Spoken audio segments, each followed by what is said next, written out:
So one thing that freaks me out about the modern world we live in is that we've somehow forgotten about the filter coffee machine.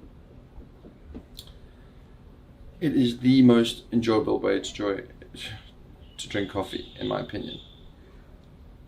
These machines used to be ubiquitous, I don't know, during the 80s and things.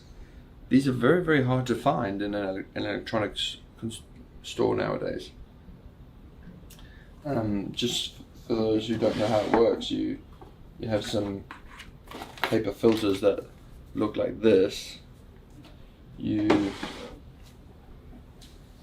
grind some roasted coffee in a machine like this, put the coffee in there. Here's what the ground stuff looks like. Put the coffee in the paper filter. The water is sort of boiled at the back and then sort of drips through the filter into this jug. Like Starbucks is like the only coffee place I know that still has these big filter machines, and the coffee, I think, tastes. I really don't like espresso based coffee. I think it's too strong. This is more uniform and the tastes come out so much better in my opinion.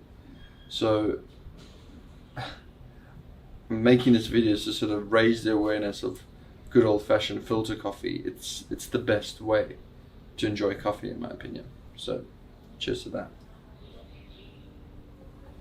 Oh my god, beautiful.